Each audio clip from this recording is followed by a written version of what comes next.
Et si les algorithmes étaient visibles? Imaginez que demain matin, vous puissiez voir exactement comment Netflix choisit ce qu'il vous recommande, comment votre banque décide de vous accorder un crédit, ou pourquoi cette publication apparaît en premier sur votre fil d'actualité. Au premier abord, ça semble plutôt positif, non? Plus de transparence, plus de contrôle. Vous pourriez enfin comprendre pourquoi YouTube vous recommande sans cesse des vidéos de chiens alors que vous en avez regardé une seule fois. Vous verriez les critères exacts utilisés par votre assurance pour calculer votre prime. La démocratie algorithmique, en quelque sorte. Beaucoup de militants de la transparence numérique réclament d'ailleurs exactement cela depuis des années. Les premiers effets sont immédiats et prévisibles. En quelques jours, des millions de personnes découvrent comment manipuler les systèmes.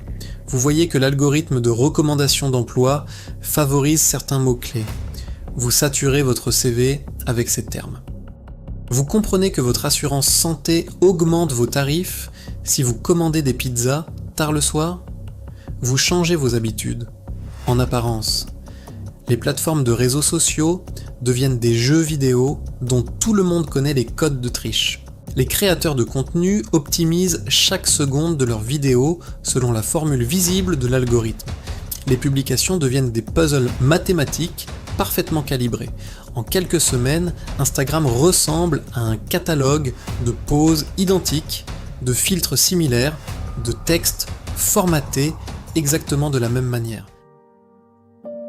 Ce que personne n'avait anticipé, c'est l'effondrement de l'efficacité même de ces algorithmes. Ils fonctionnaient précisément parce qu'ils analysaient des comportements authentiques. Maintenant que tout le monde joue le système, les données deviennent du bruit.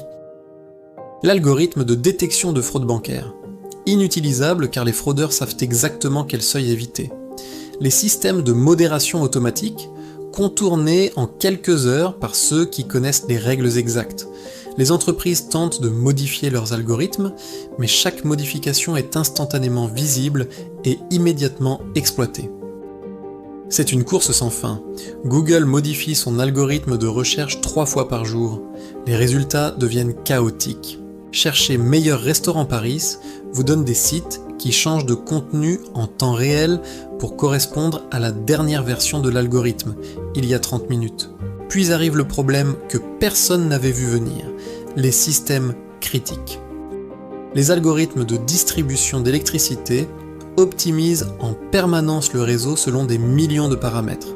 Maintenant qu'ils sont visibles, des acteurs malveillants ou simplement des entreprises cherchant à réduire leurs coûts trouvent les failles. Ils comprennent comment consommer au moment exact où le système tarifie le moins, créant des pics de demande imprévisibles. Les gestionnaires de réseau doivent désactiver l'optimisation automatique. L'efficacité énergétique chute de 30% en quelques mois. Les algorithmes de trading haute fréquence, désormais transparents, déclenchent une volatilité extrême. Chaque trader voit les stratégies des autres en temps réel. Les marchés deviennent un miroir infini où chaque action est anticipée, créant des boucles de rétroaction impossibles à stabiliser. Les régulateurs imposent des ralentissements massifs. La liquidité des marchés financiers se contracte brutalement.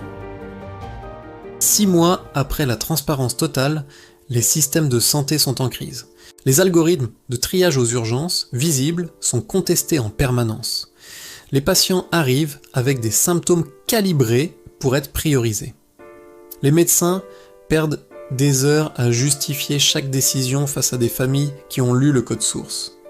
Les hôpitaux reviennent au jugement humain pur, mais il n'y a pas assez de personnel. Les temps d'attente explosent.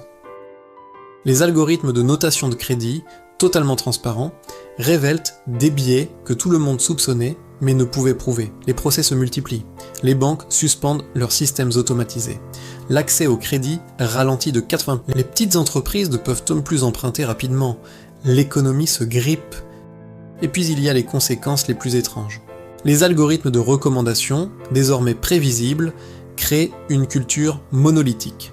Tout le monde sait quelle formule fonctionne. Les artistes, les créateurs, les entrepreneurs suivent tous la même recette visible. La diversité culturelle s'effondre. Toutes les chansons se ressemblent. Tous les films suivent la même structure. Tous les restaurants proposent des menus optimisés identiques. L'innovation ralentit. Pourquoi prendre un risque créatif quand vous voyez exactement ce que l'algorithme récompense? Ce que vous réalisez finalement, c'est que les algorithmes ne sont pas que des outils. Ce sont des voiles intentionnelles. Leur opacité n'était pas un bug, c'était une fonctionnalité. Elle protégeait leur efficacité. Elle préservait l'authenticité des comportements qu'ils analysaient. Elle empêchait la suroptimisation qui détruit tout système observable. Les algorithmes visibles ne créent pas la transparence. Ils créent un monde où tout le monde triche à un jeu dont tout le monde connaît les règles, jusqu'à ce que le jeu lui-même cesse de fonctionner. Parfois, ce qui se cache dans l'ombre ne nous observe pas. Il nous permet simplement d'être nous-mêmes.